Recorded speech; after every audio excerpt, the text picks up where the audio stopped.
नमस्कार. 8व्या वेतन आयोगासाठी कर्मचारी संघटनांनी 66 मागण्यांचे पत्र सरकारला दिले आहे.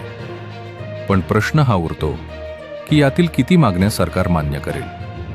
आजच्या या व्हिडिओमध्ये आपण विश्लेषण करणार आहोत की सरकारचा कल कोणत्या मागण्यांकडे सकारात्मक असू शकतो आणि कोणत्या मागण्या पूर्ण होण्यात अडचणी येऊ शकतात. 1.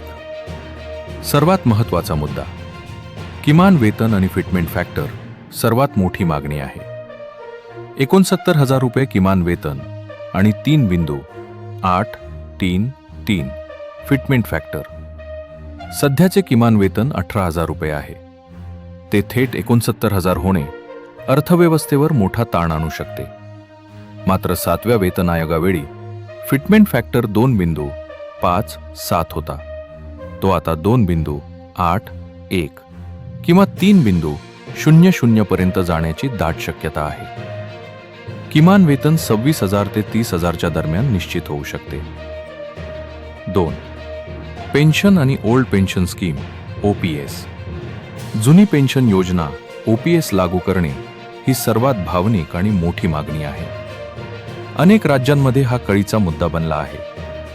केंद्र सरकार पूर्णपणे OPS लागू करण्याऐवजी युनिफाईड पेन्शन स्कीम UPS मध्ये सुधारणा करून कर्मचाऱ्यांना शेवटच्या पगाराच्या 50% पेन्शनची हमी देण्यावर ठाम राहू शकते.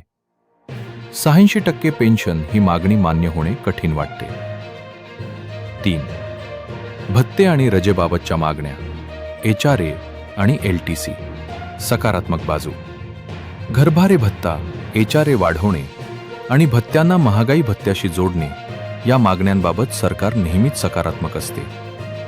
महिलांसाठी विशेष रजा, महिला कर्मचाऱ्यांसाठी मासिक पाळीची रजा आणि प्रसूती रजा वाढवण्याबाबत सध्या सामाजिक स्तरावर मोठी चर्चा सुरू आहे. त्यामुळे सरकार यावर नक्कीच विचार करू शकते. 4. आरोग्य सेवा, कॅशलेस सुविधा.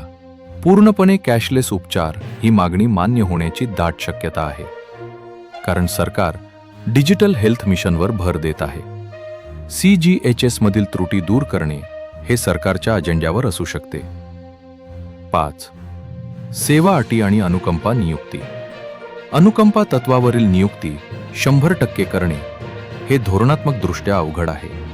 पण त्यातील जाचक अटी शिथिल केल्या जाऊ शकतात. कंत्राटी पद्धत बंद करण्यापेक्षा ती अधिक नियमबद्ध करण्याकडे सरकारचा कल असू शकतो. 6.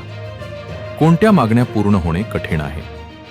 व्याजमुक्त 2 कोटींचे गृहकर्ज किंवा 4 चाकीसाठी आगाऊ रक्कम, 600 दिवसांपर्यंत अर्जित रजा साठवणे, पेन्शनवर पूर्णपणे करमाफी. थोडक्यात सांगायचे तर सरकार मध्यम मार्ग काढण्याची शक्यता जास्त आहे. पगार वाढ नक्कीच होईल, पण ती संघटनांनी मागितलेल्या आकड्यांइतकी मोठी नसेल. फिटमेंट फॅक्टर आणि पेन्शन हे 2 मुद्दे निर्णायक ठरतील. तुम्हाला काय वाटते? या 66 मागण्यांपैकी कोणती मागणी सरकारने सर्वात आधी मान्य केली पाहिजे? कमेंटमध्ये नक्की सांगा आणि अशाच खात्रीशीर अपडेटसाठी सबस्क्राईब करा. धन्यवाद.